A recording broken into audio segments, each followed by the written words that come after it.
روس کے ساتھ ابھی پچھلے سال ایک اسٹریٹجک معاہدہ ہوا ہے، لیکن ان معاہدوں کا آگے چل کے تو فائدہ ہو سکتا ہے، لیکن اس وقت جسے دال روٹی کے جسے لالے پڑے ہوئے ہیں اس کو سمجھانا مشکل ہے۔ اچھا، حکومت کی بھی بڑی مشکل ہے، حکومت یہ سمجھ رہی ہے کہ یہ جینوئن گریونسز ہیں جس کی وجہ سے لوگ سڑک پہ نکلے ہوئے ہیں، لیکن مسئلہ یہ ہے کہ مصدق 1953 میں جس الیکٹڈ گورنمنٹ جس طرح CIA اور MI6 مل ملا کے گرائی، اور پھر یہ جو جون میں جو 12 روزہ جنگ ہوئی اس میں جو موساد کا نیٹ ورک ملا ایران میں اور اس نے جو تباہیاں پھیلائیں، تو اس کے بعد میں اگر اس سیٹ پہ بیٹھا ہوں تو میرے لیے یہ ڈیسائیڈ کرنا مشکل ہے کہ یار یہ جینوئن ریزنز ہیں، انہیں نعرے لگانے دو، غصہ نکالنے دو، یا اس کے پیچھے باہر کیا سرمایہ چل رہا ہے یا باہر کی جو ہے وہ اسٹریٹجی چل رہی ہے۔ تو یہ بڑی مشکل ایک صورتحال ہے، بڑی ایرانی مشکل ریاست صورتحال ہے، اور خاص طور پر اگر آپ کو اس بات کا بھی احساس ہو کہ آپ بھی اس سیٹ پر اسی طرح ہی بیٹھے تھے، ہاں ٹھیک ہے، بیکاز وہاں پر بھی ڈیمونسٹریشن شروع ہوئی تھی شاہ کے خلاف، اور پھر domino effect, and which brings us to the current regime. ہاں، لیکن وہ ایک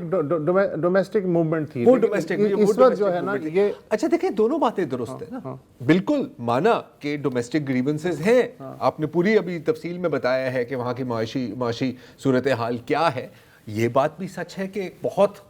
طاقتور ممالک ہیں خطے میں اور دنیا میں، امریکہ، اسرائیل وغیرہ، جو چاہتے ہیں کہ یار ہم کتنے ملینز آف ڈالرز پھینکیں کسی طرح یہ رجیم چینج ہو جائے۔ رضا پہلوی بیٹھے ہوئے ہیں، آج پھر انہوں نے کہا کہ سر میں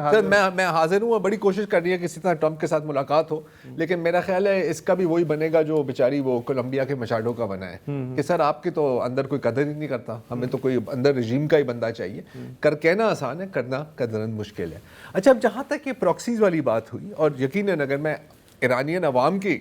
نقطۂ نظر سے دیکھوں تو ایک خیال سوچ ہوگی کہ یار ہم نے کیا حاصل کیا ہے اس سے، لیکن پھر اگر میں، جیسے آپ ابھی کہہ رہے تھے، اگر میں کوشش کروں ایران کی ریاست یا ایران کے حکمرانوں کی نظر سے دیکھنے کے لیے، تو آپ کے پاس چوائس کیا تھی؟ آپ یہ دیکھیں نا،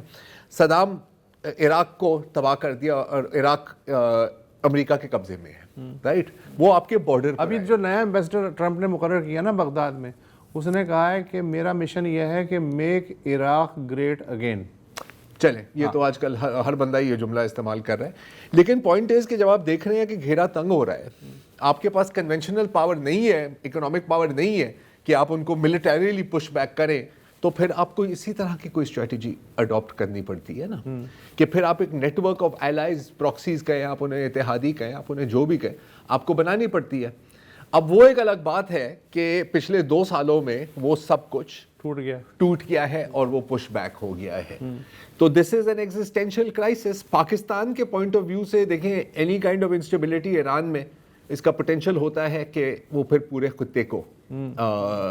افیکٹ کرتا ہے، سپل اوور بھی ہو سکتا ہے، ہزار چیزیں ہو سکتی ہیں۔ رجیم چینج جو ہے وہ وینیزویلا والا چکر نہیں ہے، وینیزویلا والا چکر نہیں ہے کہ آپ نے ہیلی کاپٹر بھیجا اور پیزشکیان کو اٹھا کے لے گئے۔ ہاں، نہیں، پیزشکیان کو اٹھا بھی لیں تو وہاں جو سٹرکچر ہے قیادت کا، کس کس کو اٹھائیں گے، کس کو، یہ بھی ہے، اور پھر یہ ہے کہ 8 کروڑ آبادی ہے ایران کی۔ سر یہ جو آپ بات کر رہے ہیں ایران کی، یہ وینیزویلا پر بھی ایک طرح سے لاگو ہے۔ جیسے ابھی ایک CIA کی assessment Washington Times, Wall Street Journal میں چھپی تھی، اور وہ کہہ رہے تھے کہ جی دیکھیں کوئی ایسا کوئی لیڈر ہے ہی نہیں جس کو ہم سپورٹ کر سکتے ہیں، بہتر ہے جو موجودہ رجیم ہے اس کے ساتھ ہی ہم اسٹرکچر کو رکھیں، اسٹرکچر کو رکھیں۔ یہ میرا خیال ہے کہ عراق جنگ کے بعد انہوں نے کم از کم یہ سبق سیکھ لیا۔ وہاں انہوں نے بلنڈر کیا تھا، عراقی آرمی ختم ہی کر دی تھی۔ تو پوائنٹ ہے کہ اگر وینیزویلا میں ان کو رجیم چینج نہیں ہو رہا، پریزیڈنٹ کا چینج ہے نا، رجیم کا چینج نہیں ہے، تو ایران میں تو یہ اور بھی بہت مشکل ہے۔ آج کے لیے اتنا ہی، کل پھر حاضر ہوں گے مختلف موضوعات کے ساتھ، تب تک اجازت دیجیے، خدا حافظ۔